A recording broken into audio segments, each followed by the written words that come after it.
Today we're in Anshun region in a town called Shitojai, which is Chinese for stone village. It was a wonderful experience because I was able to take a path up to the mountains and all the homes were made of stone. Walking around the streets, you would think you were in a medieval city in Europe. It's just so incredibly picturesque and gorgeous. As I was walking up the path, you didn't know what was going to be coming next. As I turned to the right, I saw this beautiful view of the mountains. The roofs of the village here tend to be incredible. So what they do is take pieces of flat stone and overlap them into really organic and natural patterns. It's amazing to note that the pieces never really fall down and that also the roofs don't leak. Locals are very resourceful, putting in pieces of glass to make skylights in their house. So when you go inside the homes, you get a really nice effect with the way the light beams through the skylights. Shitojai is populated by the Buyi people, which are traditionally a river people. So all of their villages are built along rivers, and here it's built along the Whitewater River. It's really incredible to note that this village was being built about the time that Columbus was making his first voyage to the Americas. In this Buyi village, every family's last name is Wu. 307 families live here.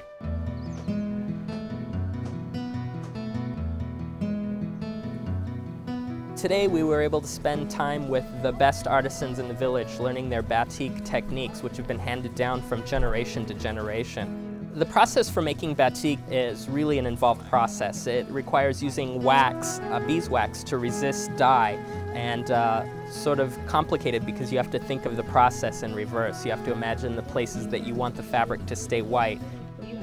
The villagers set up a big pot filled with sawdust that was heated up, and they put a crucible in there filled with indigo-dyed beeswax. They use these really incredibly intricate little tools, which really is a type of metal brush. And so I took my little pin, dip it into the beautiful indigo wax, and create the shape on the fabric. I needed to be very steady and very clean with my lines, and that takes time. I believe it took the elderly woman about 20 years for her to master, so I think I have a lot more time to go for this. The second girl was creating a batik design with shapes like rigid little mountains. And I asked her, "What is this? This is very interesting." And she said, "It's dog teeth," which is very out of this world. We also got to see the older woman did this amazing spiral pattern freehand. I was just blown away. It was a repetition of these spiraling circles in a row, which seems to be a common motif in a lot of the textile work that they do, really indigenous to this particular village. After we learned how to apply the designs with the metal brushes, then we went to one of the villagers' homes to see how the dye is set into the fabric. So there was a very large vat filled with an indigo dye, which they make from a local plant. So she took the fabric and she actually dipped the design into the vat. And what was happening was that the fabric was being dyed and the intensity of the colors were developing as she was doing this.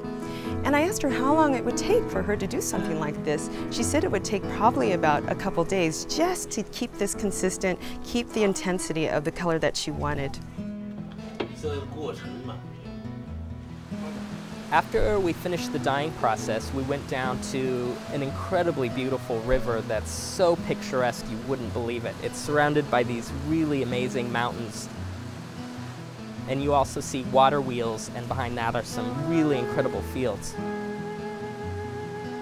So we took everything down and we went to rinse out the indigo dye that was in the fabric. It was a pretty easy process, that part of it, but it was really difficult to not break the wax. So every time you break the wax on the design, that allows dye to seep in and affects the overall pattern.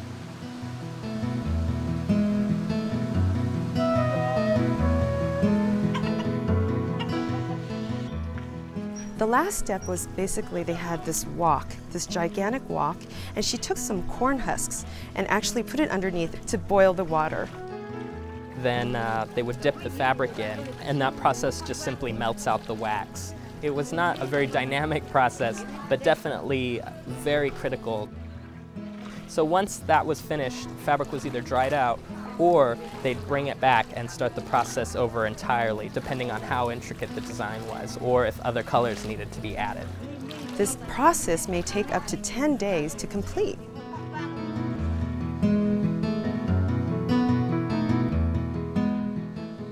My lunch was wonderful. It was so charming too because we were in this small little cavern and it was a very secret place. In fact, we probably weren't supposed to be in there. But as we turned in there, we saw this beautiful batik hanging on the wall as decor.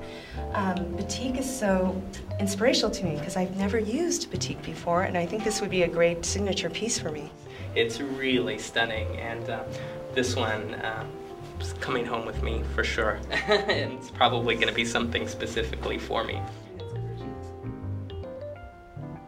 It's a traditional custom in most of the Bui villages, and I think we even saw it in Miao villages, was the women would congregate at the end of the workday to work on embroideries and share stories or talk about important topics. It was sort of akin to what we would consider a quilting bee or a sewing circle in the US. So the women every evening get together and create their embroidery designs. And what I saw was that they were embroidering some sleeve designs for their jackets, as well as the trim on their skirt. So those two pieces were very important to pronounce embroidery in their designs. It was interesting also to note that the younger women didn't have these embroidered bands. They had a batik band on their sleeves, and that was an indication that they still hadn't been married yet. I enjoyed their embroidery because of the colors. I'm really into colors and design. It brings out the design and the concept of it. And I asked them what was the reason why they had bright colors and dark colors. Was there any purpose or reason to this? What they told me was basically that the brighter colors were for the younger people and the darker, more monotone colors were for the elderly.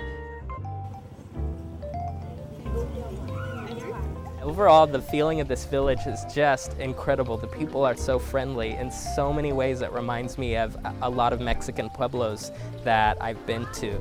Warmest place that we've been in China so far. I love this village.